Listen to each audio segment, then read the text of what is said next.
Hello guys, welcome back to another lecture in this course. So in this lecture, we are going to take a look into the gradient and the intercept. So in most cases or in mathematical form, a slope is defined as increase in y over increase in x, or where we are saying f of 2 minus f of 1 all over x2 minus x1 or y2 minus y1 over x2 minus x1, where we are saying y2 or f of x2 represent the second observation and f of x1 represent the first observation of our plant growth.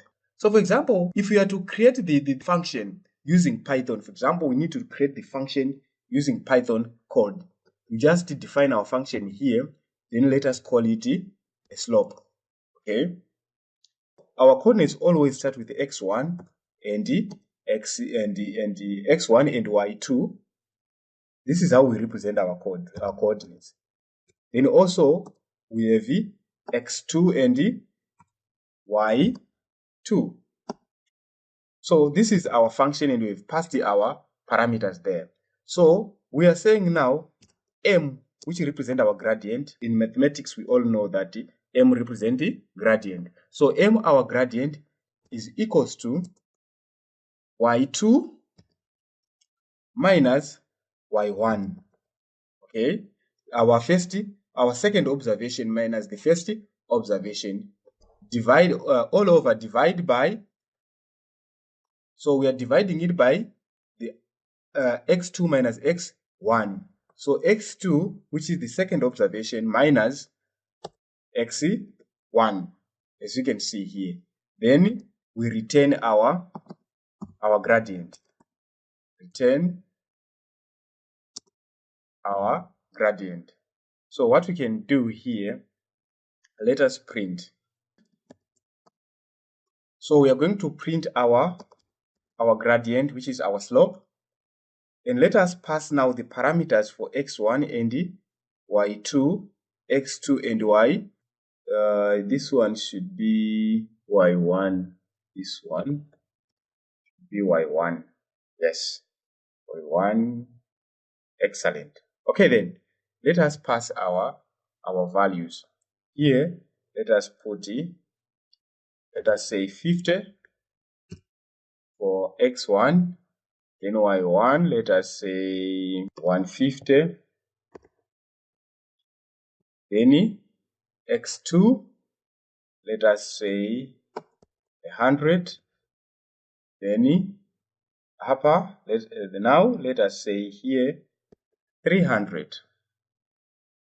Let us run our code. 3. So this is our gradient. Our gradient is 3. So this is how we create a function to find a slope. Okay, this is how we create a function to find a slope. So if you want to find a slope using mathematical operation by creating your own function, this is how we do. So in this case now, we have also what we call an intercept. And the intercept is used to measure the prediction of the function. It measures how far the function is able to predict the plant growth. How effective is the function? So we use the intercept.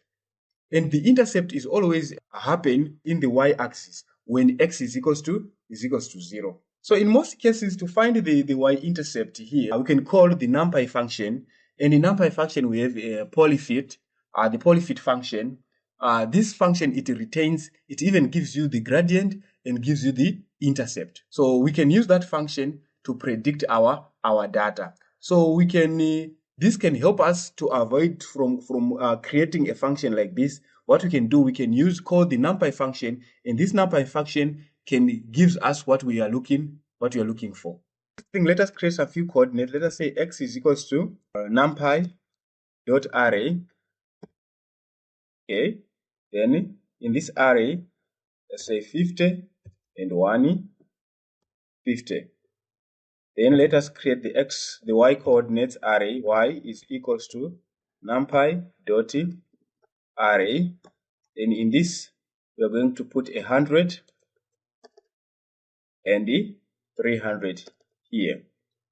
Now, what we need to do now, so we need to find the gradient, which is m, and the intercept. The gradient and the intercept. So m and the intercept. So we're going to say equals to numpy. Then we call the function which gives us the slope and the intercept, which is polyfit.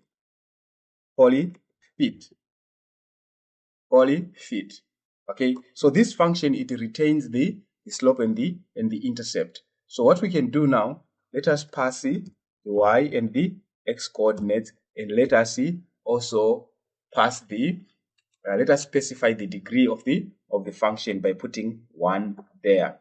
So we are specifying at 1 degree, so 1 degree function.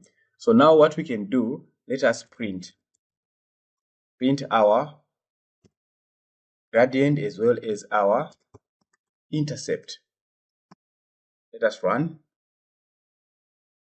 Okay, so as we can see here, we can see that our gradient is 2 and our is intercepting at 0, as you can see here.